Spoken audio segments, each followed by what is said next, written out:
Old School Bodybuilding Clothing Company. If it's been 3.5 hours since you last ate protein and now you're starting to freak out, you are old school. If watching someone sit on a hammer machine for 5 minutes between sets playing with their phone pisses you off, you are definitely old school. OSBBC.com for the hardest training athletes.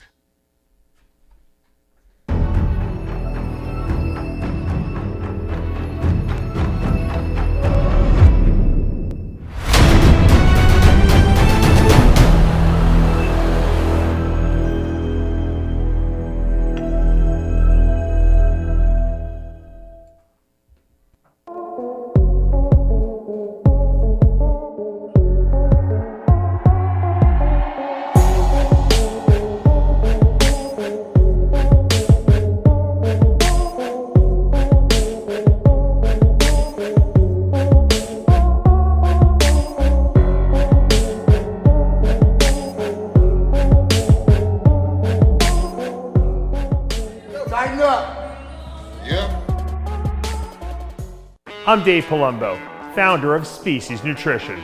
From my earliest bodybuilding days, I believed in only putting the best in my body, and that lives on in the Species Nutrition line of products. I put my name and reputation on every bottle of Species Nutrition products. If you want to be your absolute best, join the evolution. Hey guys, we're super excited to be here at the LA Fit Expo. It's our third year in a row. And what we're going to be doing today is we're going to be launching the Tasty Pastry. It's a low-carb Pop-Tart. It's got 3 to 4 grams of net carbs. And we love this show. This is our best place to be in LA.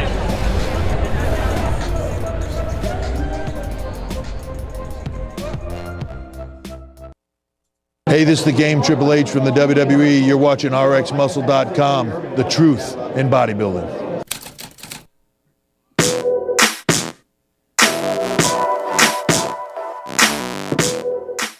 RX Television on RxMuscle.com. This is Ask Dave, better known as hashtag Ask Dave, your 30-minute question and answer show with Dave Palumbo. Whatever's on your mind, bodybuilding, non-bodybuilding, it is all on the tables. Now bringing Dave Palumbo. Dave, our good friends at Titan Medical reached out to us earlier. They have a blood work special if you want to tell the fans more about it. Yeah, everyone's always asking me about, getting blood work and where the best place to do it is, if they don't have insurance, and, if you want to get on hormone replacement and you want to check your testosterone, estrogen, DHT levels, and free testosterone, sex hormone, binding globulin, all those great tests that a lot of people just don't routinely do at normal doctor's appointments. You can go to our good friends at TitanMedicalCenter.com and tell them Dave Palumbo, RX Muscle sent you. You'll get a great discount on their blood work. And then if you want to do hormone replacement after that, or you want to do vitamin treatments or anything like that, that's always available to you as well. But they're offering some definite great sales for this month. We want to make sure everyone's in good health, so it's good to check that out, as well as, obviously, if you want to go one step further and get on some hormone replacement if you are low, you first have to identify what the issue is. A lot of people walk around with low energy, low sex drive, and they just don't know why. And until you actually get the blood work done, you're really not going to know. So check it out over at TitanMedicalCenter.com. Let's get to the questions. The first 2 questions, of course, from the Dave Palumbo Experience app. The first question, why do arms and legs diminish in the mid-40s for men, not chest, back, shoulder, though? It's hard to say. As far as what the mechanism is, I think a lot of people, as they get older, just get, injuries. The back is something that goes as you get older, gets compressed, the spine. The nerve endings that come out of the spine get, pinched off a little bit, and they just don't fire as well. And so if you have, lack of innervation to a muscle, say your legs or your arms, which is originating from usually the back, you're going to have muscle atrophy. And so that's just comes a lot with age. Like I said, it's because of the compression of the spine. When I get like x-rays done, or like at the chiropractor, or even when I get my yearly cardiac CT scan done, they're always saying, like horrifyingly terrible spinal arthritis. Now, luckily I have no pain. So it's a terrible thing to read on a report that my spine looks so terrible to them. But I don't have pain. I'm not trying to find pain or anything like that. But I think as we get older, that just is a fact. And I think it's, like I said, I think it's coming from the spine. I don't think it has anything to do with the limbs themselves. Now, what I do notice is people that really didn't work out their whole life, and then started later in life seem to have easier time building legs. And that maybe is because maybe the spine wasn't so beat up and compressed over the years of all the squatting and leg pressing and all the other stuff that we do to try to build our legs. That's my theory. Is it right? Who the heck knows? I don't know. I mean, look at Kamal El-Gargni. The guy's got insane looking legs. They're huge too. And he's 51. So everyone's a little different. You know what it is? We all succumb to our genetics at some point and have to deal with our limitations and whatever's happened to our bodies. Some people, their bodies last longer and they're more resilient. And probably the guys that are the bigger guys, or the guys that were really big in their 20s and 30s, those guys, their bodies take a little bit more of a beating because they were walking around with so much more weight. I think that one of the reasons Dexter Jackson lasted so long is he never really was a really super heavy lifter, and he never really got that heavy in the off season. So his weight always, stayed in a reasonable range. So that could be the reason why he had such good longevity in the sport. It's possible. Second question, again from the Dave Palumbo Experience app. 2 days after my last heavy barbell squat workout, my lower back was more sore than my legs. Does this mean I'm doing something wrong, or does it mean does it just come with the territory? I don't use a belt, and I go really deep. Yeah, no, you might need to use a belt. You might be using those lower back muscles that are really stabilizer muscles to try to really compensate and help you push the weight up, especially if you're going really heavy and you're going really deep.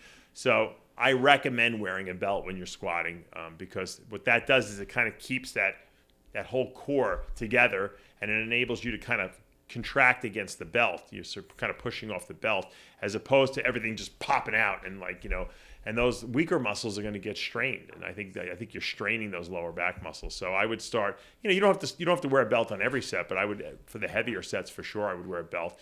I would always make myself, whether I needed them or not, wear knee wraps. I would wrap my knees anything over 405.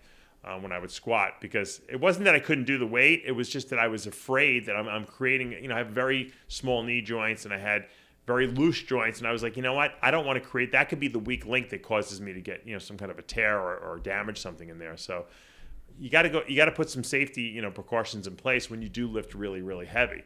These two questions, by the way, came from the Dave Palumbo Experience app. It's an app you can download at the Android store or the iTunes store.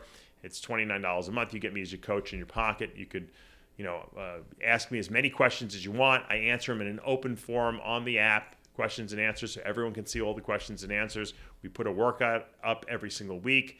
Every video I've ever done and anything I've ever written for any magazine is all there. It's like a reference library of great information. And I know people really seem to think it's a great reference. We also do a Q&A video every week exclusively for the app members. So check that out. Also, the Secrets to Becoming a Diet Guru course. The next course, a lot of people have been asking me when I'm going to hold it. I was going to do it in August, and then I said, you know what? Everyone goes on vacation in August, so we're going to do it on Saturday, September 17th. Will be the next course. You can sign up. There's a link on my DavePalumbo.com website, or you can go directly to the link on the Dave Palumbo University website, but just go to DavePalumbo.com and click on that link, and then you can sign up there. And that's going to be a 9-hour class. It's all day long, and you're going to learn everything about how to be a diet guru coach, diet, supplementation, performance-enhancing drugs. We talk about everything, detoxification, how to peak people for shows, off-season, men, women. It's people really seem to enjoy it. And you know what? Even if you're a successful coach already, you know what? It's never too late to learn new stuff. And you know what? If you have a business and you do well, this is a write-off. This is continuing education for you, so you can write this off your taxes as well. So check it out. Let's go to our Instagram questions. Again, if you're not already following us on Instagram, the handle is official_RxMuscle. If you're watching us for the first time on YouTube, we welcome you. Please subscribe below, hit the notification bell. You're not going to miss any of our show segments or updates. If you like what you're watching, hit the like button, comment below. And as always, we appreciate all of your support. Well, earlier we had a question about why arms and legs go as men approach their mid-40s. Well, this question, you could say, is maybe for those that are starting to get up there in age, though younger bodybuilders would have this similar concern, that is joint support. Scott Ramsey, BJJ, best protocol, supplementation protocol, or what have you, for joint support, regeneration, and for osteoarthritis. Yeah, I don't like to brag, but I out of desperation, when I was in around 2000, I guess it was 1 or 2, I started really having bad shoulder joint pain. I kind of knew from the late 90s, the doctors kind of told me, the orthopedics, when they went in there and cleaned up my shoulders, they're like, you're going to have some bad arthritis as you get older. Probably will need shoulder replacements. And I'm like, yeah, whatever. Well, in 2001, 2, I started really having like pain, and, I still was competing at that point. And I said, look, there's got to, I got to do something to negate this. So I started doing a lot of research on glucosamine sulfate and MSM, which is a biologically available source of sulfur. And I started taking massive, not massive, but large amounts of it, experimenting with different dosages. And I kind of came to the conclusion that if you took 4 grams of glucosamine a day and 4 grams of MSM per day, that seemed to be the magic number. So I started doing that, but it was a pain in the neck. I had to buy different bottles of stuff to get all the nutrients I needed. No one sold it in the right dosage altogether. And so when I started Species Nutrition in 07, 08, I put together a formula known as Arthrolyze, and it's exactly what I'm telling you. It's 4,000 milligrams of glucosamine, it's 4,000 milligrams of MSM. There's some chondroitin sulfate in there, but ironically, your body does convert glucosamine to chondroitin, and there's boron in there, and there's something called UC2 collagen in there, which kind of inactivates the immune system. Because a lot of times when you have chronic inflammation in your joints, whether it be from arthritis or an injury, the immune system starts attacking, because it sees the underlying tissue, the underlying collagen that's being exposed from the injury or the arthritis as being a foreign body. And so that can make the situation worse. So the UC2 collagen kind of calms the immune system down and says, hey, this stuff is okay, don't attack it. And so we have all this technology in this one product, and if you take 5 pills twice a day, you'll find that you get tremendous relief. I've had a lot of people with chronic arthritis, even some rheumatoid arthritis, which usually, is not as responsive because it's an autoimmune issue. And everyone tells me, they get great relief from this stuff. So try it. I'm telling you, make sure you take it with food, 5 pills twice a day. That's probably the most important thing. You want to also take extra vitamin C, anywhere from 1,000 to 3,000 milligrams per day, because vitamin C helps build new collagen. So if you take Arthrolyze with extra vitamin C, that's the most important thing you could possibly do in your I guess supplement regimen. And because once you start taking massive amounts of Advil or ibuprofen or anything like that, it helps the pain and reduces the inflammation, but you're really just putting a Band-Aid on it. You're not solving what's happening, which is that the joint is breaking down. You want to give the joint the raw materials it needs to repair itself. And that's very important, because we don't eat ligaments, tendons, and cartilage in our diet. We only eat lean sources of protein, which will help repair muscle tissue, but it won't repair joint and connective tissue. So you have to take these as in a supplemental form. And if you don't take enough of them, if you're just taking 1,000 milligrams, 2,000 milligrams of glucosamine a day, and you think that's going to do anything, you might as well take nothing. It's doing absolutely nothing. It's like taking 5 grams of whey isolate post-workout, thinking you're going to repair muscle with that. It's just not enough. It's got to be dose related. So give it a shot. Next question. We just had him on the show last week. 3-time NPC Collegiate National Champion Tom Picaro. That interview live on the channel right now. Dealing with chronic headaches post-show. Have you ever heard of this, and do you have any remedies? Yeah, a lot of times it's because you're dehydrated. I mean, if anyone's ever gone out drinking and had a hangover the next day, the hangover is not caused by the alcohol. The hangover is caused by the dehydration in your brain. So now, I wasn't a big drinker, but there was a period I went through where I was going out on the weekends a little bit and having a few drinks, and you sweat like a maniac.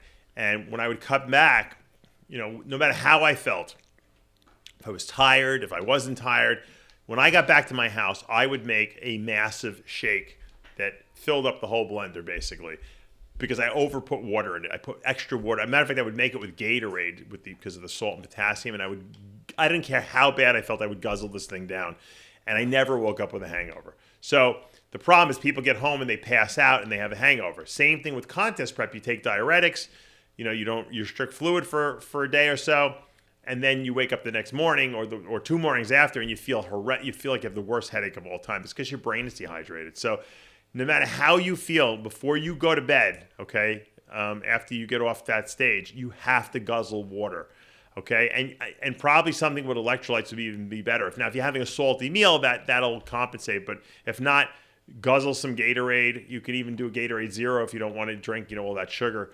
That's fine, because you need to get that fluid into the right compartments, because if you don't, you're going to have a headache, and it can last for days, because people don't realize those diuretics keep working and keep flushing and flushing and flushing. So you think you drank all this water Saturday night, and you wake up Sunday morning, you got a headache. You're like, what the heck happened? Well, because you didn't drink enough. Now keep drinking more and more and more all day Sunday too. If you don't do that, you'll wake up Monday with a hangover headache too, because your brain is dehydrated. So it's a hydration and an electrolyte thing. And if you just drink water and you don't take in salt too, because you think you're going to get bloated, then what's going to happen is you're not going to be able to hold the water in your cells, because you need the sodium to hold that water in your cells. So you got to have some salt with it too. Or, something like I said, like Gatorade. Bilal Hamide, something that you often recommend, apple cider vinegar. Do you have a particular protocol, I guess, for bodybuilding purposes, and then I guess if it's interrelated, it is pretty much indigestion purposes? Yeah, for indigestion, you can use as needed. So get Bragg's apple cider vinegar. I always have some in my refrigerator. I go through periods where I'll use a tablespoon 3 times a day and like 6 ounces of water, and I'll just do it regularly throughout the day. I don't know, for detoxification purposes, alkalinization purposes. But I go through periods where I don't use it at all. And unless, like, I might go out for a meal and I come back and I'm like, oh, I got the worst indigestion, or as the Italians call it, agita. Agita. And I'll do literally a tablespoon and a half, and 6 ounces of water, guzzle that down. Usually that does the job. I might have to do a second dose of it if I really had a pretty bad meal, but I don't really eat that poorly. But sometimes, you get something really garlicky and it just doesn't agree with you and comes up on you. It's an instant cure. It instantly goes away. I mean, it's better than Tums and all those other antacids. I'd rather see people doing that than starting to pop. You know what a lot of people like to use nowadays? Acid blockers. Those are terrible because they block the release of hydrochloric acid in the stomach, which makes it impossible for you to digest protein in your stomach. So as bodybuilders, we eat a ton of protein. You don't want to be taking acid blockers unless you absolutely have to. Like, I know some people have really bad GERD, which is where the acid goes up and burns your esophagus, and that could lead to esophageal cancer. And those people, it doesn't matter what they do. They can take all the antacids they want. It doesn't help. They need to take the acid blockers because they don't want to, you don't want to develop scarring in there and then wind up, having esophageal cancer down the road. Aside from that, for the regular person's indigestion, apple cider vinegar works really good. But you got to get the unfiltered one. Bragg's, like I said, it's almost in every supermarket. You could check it out there. Sammy Sampson, I know you discussed this a while back.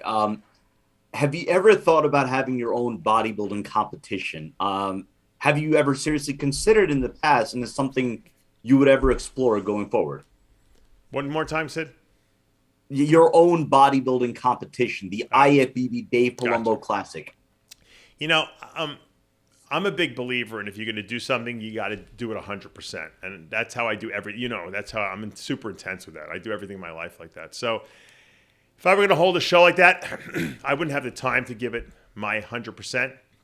So I would need a partner who would be doing most of the work, the running around type of thing. And I would have to actually be the guy who's just promoting it at this point, and telling people, hey, you got to get down there and do it. We're going to be giving away. And, I would obviously put all my ideas into it, but I need someone who's going to execute it. And if I don't have a partner who's going to execute it that I trust and that I have, faith in, I wouldn't put my name on anything else. So it's like the same reason people always ask me about, would you ever open a gym? And I'm always, every once in a while, I start fantasizing about what equipment would I put in it and how would I set it up? And then I'm like, you know what? You're so busy, you'll never be there.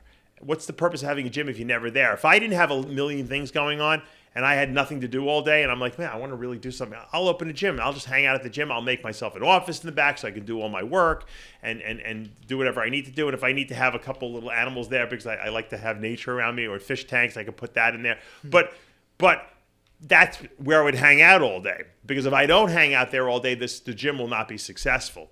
People will steal from me, and people want to come to the gym to see me, So it's like a restaurant. You ever see these guys that have their own restaurants, and the former football players or basketball players, and they're there all the time? those places are super successful because people come, they want to see them. It's like a celebrity thing going on. But you have to be willing to put the time into it. And I always say the best gym owners are the guys that are there all the time. The Steve Weinbergers, the Brian Dobsons, my friend Kyle Watson, who has the Species gyms in Texas. You know, he's popping around. He's got 4 gyms now. He's at every gym. He goes all over the place. And you got to have that crazy passion. If you don't do that, you're going to fail ultimately. And you know what? I don't like to fail at anything. I have this thing where I have to succeed at everything I do. So I don't get involved with something unless I'm really, really into it. Frank Rizzo. So he actually asked this question last week. He kind of asked it again, but without one element. So I'll take last week's question, and that is, well, first off, do you think it's beneficial to take pre-workout before getting on stage? But then last week he asked if it was beneficial to take a pre-workout with salt before getting on stage. I don't think you should drink anything in that. In other words, if you're going to absorb a pre-workout, you have to drink fluid with that. And I find that when you start drinking fluid backstage, a lot of things go wrong. So I would say no. I don't think the nitric oxide release necessarily might be a good thing. Yeah, you might get a little more veiny, but it could move water around into the wrong compartments possibly. A lot of those pre-workouts have a lot of stimulants in it, which could raise cortisol levels, which could possibly, cause fluid retention as well, especially because you're drinking it with something. I don't know how beta-alanine, which is, an endurance supplement that's in all these pre-workouts, would affect a person who's in super dehydrated state. Remember, the kidneys have to be able to work to get rid of some of the stuff that you're ingesting in these pre-workouts. Not really a good idea to be taking in nutritional supplements when you're not really drinking at that point. I don't think it's going to add any benefit. We used to use back in the day something called hot stuff spray. You would spray it on, it would vasodilate your veins. And it kind of looked good, but it turned you kind of a little bit red because it brought so much blood to the surface. And some people got like a little smoother from it. Even though you got veiny from it, it kind of like blurred definition a little bit. And I stopped using it because it was getting in my contact lenses all the time, this stuff. It was really strong. It was like, it had a great smell. You knew people were using it because you could smell it backstage, but I just don't think it actually was working the way we wanted it to work, aside from the fact that it made you super veiny. And I was veiny already, so it didn't matter. You got to be careful what you start introducing backstage, in terms of gulping down stuff. I always say if you look amazing and you're backstage, don't start messing around with stuff that's an unknown factor. Now, if you want to experiment with it and see how it works on you, that's fine. But it's usually not a good idea to make the kidneys have to work and filter stuff when you're in a seriously dehydrated state. Earlier, we talked about the blood work special at TitanMedicalCenter.com. Jay Machado wants to know, how long after giving blood do you recommend getting blood work to check for corrections? Well, I mean, if you're I'm assuming he's talking about dumping blood. Like if you have high like red blood cells and hemoglobin hematocrit, and you want to like lower them, or maybe your iron is high. Once you dump the blood, you can go you can get blood work that day if you want. I mean, because the blood's out of you. But I mean, you probably should give yourself a week, I guess. Just so your hydration levels return. Because once you take that blood out, now your body has to try to compensate by, adding back, or holding on to more fluid to make up for the fluid loss. So I think a week is pretty standard. A good one here from Nico Cantemir. So his question is about your prep before you competed. His question word by word is, did you really use the protocols you recommended, rotational diet, keto, so on and so forth? So I guess I'll alter to the point of the protocols that you used to use and maybe the similarities that you're now using on your clients, and maybe some of the things that you've learned and adapted, obviously with the years of experience that you've acquired. Yeah, I think things have, my diet, strategies have evolved definitely over the years. But, what I found was that when I would get into my diet, depending on when I started, I just started seeing better results for myself when I would cut the carbs back low. And I would eat more fats. So like I would go to the diner by my house in New York, and I would get like a chopped sirloin steak that was like 8 or 10 ounces. I don't even know. It was like a big hamburger basically. And I would eat that. I would have like a salad with that and put some olive oil on it. And I was like, I would be so veiny and so strong from all that red meat and stuff like that. So it was a lot of protein. It was a lot of fat, obviously. Some good fat, some saturated fat from the meat. I would go to the diner, I would have, or I would make at home a big piece of salmon. I would have avocados cut up on it. I would have like maybe some asparagus. Yeah, so I was eating like that. But then what would happen is if I saw myself getting too flat, I would eat a day where I would eat a little lower fat and I would have more carbs. I would have some rice and some potatoes, maybe some sweet potatoes. And then the next day, if I felt full again, I would go back. So I was very instinctual. I kind of didn't write it down type of thing. I kind of knew in my head. And so when I started, doing people's diets, I started using those techniques essentially. But I never really quantified them and figured out, how much of this and how much of that.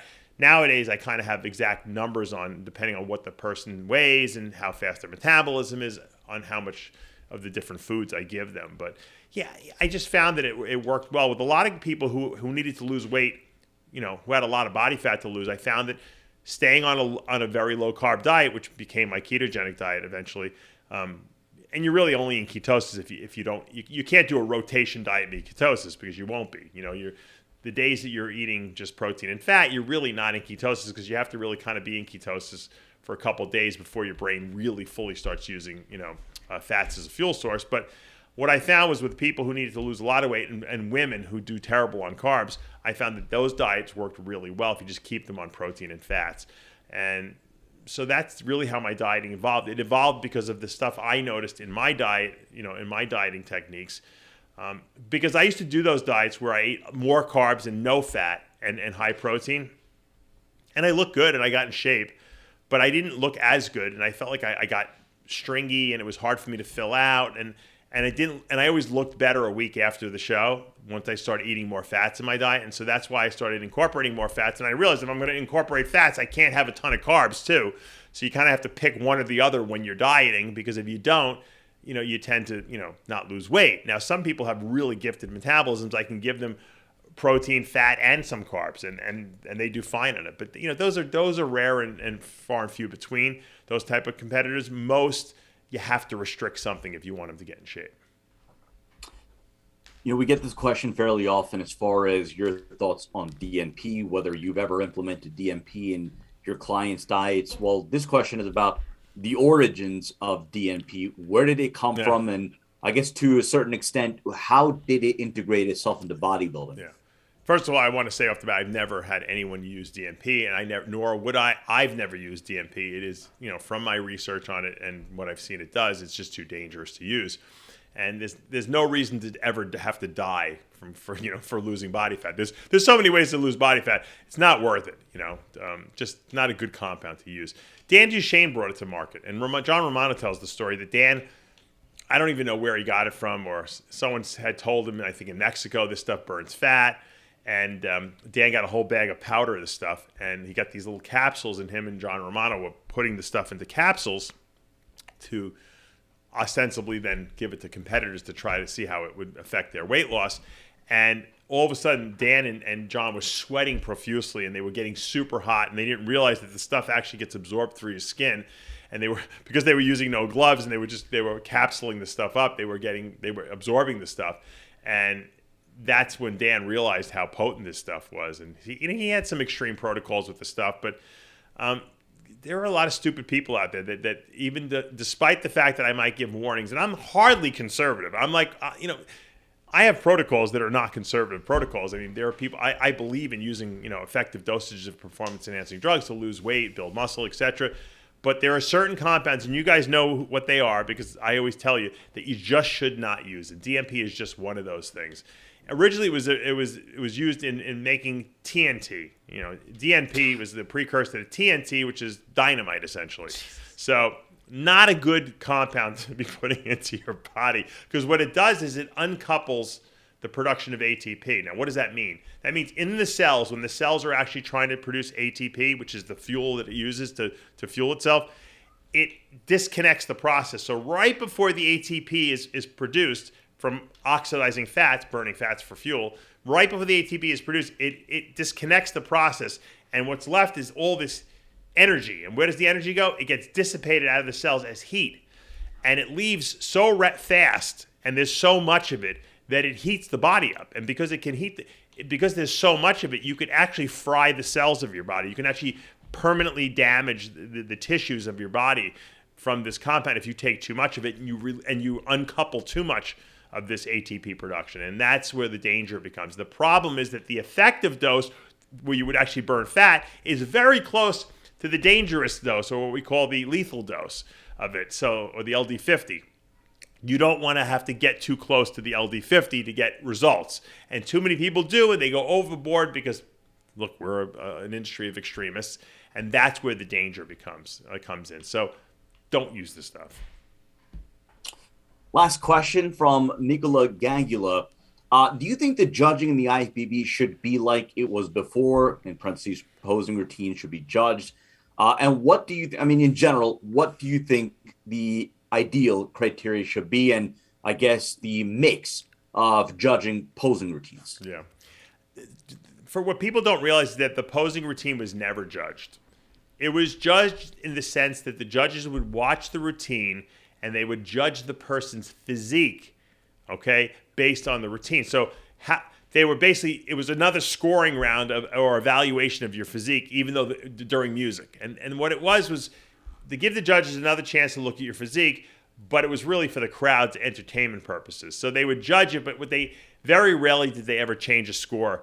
So if the person was, in second place after prejudging, on the physique comparisons, at night, very rarely did the posing round, change anything. So if Kai Green was posing versus another guy who wasn't a good poser, but the other guy's physique was better on that day, a lot of times that guy would beat Kai Green in the posing round. And people are like, how does he beat Kai Green? He's got the best routine. Well, they're not judging the routine. They're judging your physique. At some point, because it sounded ridiculous the way they were doing it, they just said, you know what, we're not judging the routine anymore. It's just for entertainment purposes. So what happened was guys stopped, some guys did it because they wanted to, have great routines. Another guy said, I don't want to waste my time doing it because they're not judging it anyway. Who cares? Which is a bad attitude to have as a pro. As a pro, you should want to be a professional and always, put together something that's going to impress the crowd. Because let's face it, you win the crowd, you win the day, so to speak. I lost a lot of shows, but the crowd was always behind me because I was the biggest, freakiest guy. I always did an entertaining routine, and people enjoyed that. So, Arnold brought back, and I think they still are theoretically doing it, Arnold wanted them to judge the routine. And the one year they brought it back, Kai Green actually lost the prejudging and the final comparison round to Cedric McMillan, may he rest in peace. But he won the posing round because he had a more entertaining routine, and he won the show because of that, because it was very close. And so Kai wasn't even the best bodybuilder on that day, but he had the better routine, supposedly, and he won the show. So I think even at the Arnold Classic, they do score the routine, but I still don't think they're scoring it the way Arnold intended them to score it. What I think they should do is they should give awards away for posing, not just the best poser. I think they should go first, second, third, fourth, fifth, and give money away. If you do that, guys will spend more time doing the routine. I promise you that. That's going to do for this episode of Ask Dave. Again, if you haven't already done so, hit the subscribe button, hit the notification bell. You're not going to miss any of our shows or upcoming segments. Right now, live on the channel, all new episode of After Hours. Of course, Bertle Fox pardoned over the weekend, so the Whack Pack gives their reactions to that news, and obviously the also the reactions to Boston Lloyd. His mother, Marie Rhea, was on the show. We had her on last week. That interview live as well, full length, about an hour and 20 minutes live on the channel. And of course, our all new episode of Heavy Muscle Radio tomorrow. All new episode of Iron Rage with Dave and Lee Priest. For Tyler Shore and Dave Palumbo, I'm Sadiq Faruqi. We'll see you next time.